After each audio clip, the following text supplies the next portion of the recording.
history of lynching in post-Reconstruction America is horrific. There have been numerous recounts and stories of unjust lynchings in America, North and South, but no lynching comes close to the depravity of the lynching of Sam House. This is perhaps the worst lynching in the history of the United States. Sam House was born in 1875 in rural Georgia on a farm owned by the same family who enslaved his mother. He was described by those around him as a gentle and friendly man who possessed the knowledge on how to read and write, a rarity for African Americans in the rural South at the time. His mother became ill, and he had to quit his pursuits of a higher education to care for his aging mother.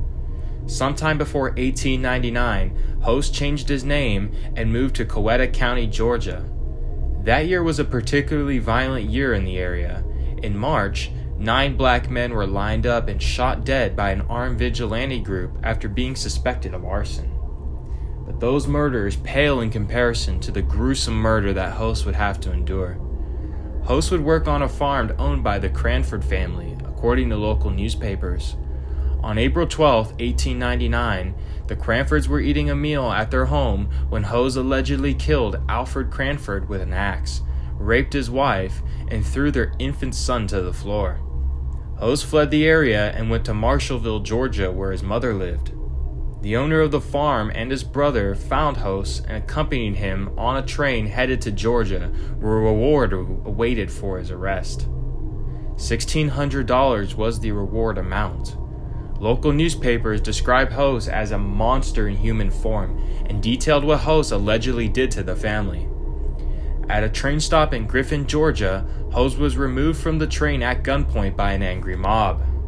The mob of roughly 500 people quickly took Host to a wooded area before police could find him first and chained him to a tree. Host would be brutally tortured.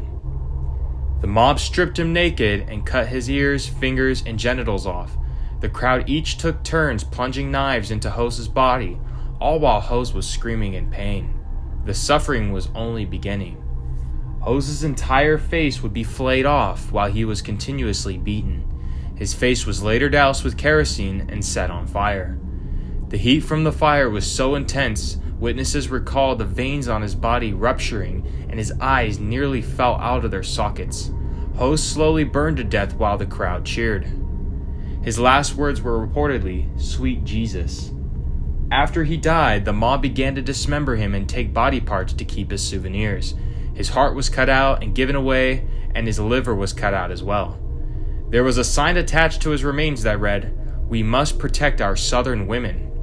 Future Senator Rebecca Latimer remarked, "What happened to Host needed to happen, and he deserved less sympathy than a wild dog." Civil rights activist W.E.B. Du Bois was in Atlanta at the time and heard that Host's knuckles were for sale at a local grocery store and later learned that many of his body parts were being sold in stores all over Georgia. Civil rights activist Ida B. Wells hired a detective to investigate the lynching and the events that led up to it. They discovered that Host acted in self-defense against the Cranford family, particularly the husband. They also found no evidence that Alfred Cranford's wife had been raped by Host. The governor of Georgia, Allen Candler, blamed his lynching on African Americans, saying had they, quote, been raised right, lynchings like this would never happen. None of the 500 people who participated in this horrific torture and murder were ever arrested. Lynchings would continue for many decades in the United States until legislation would finally be passed.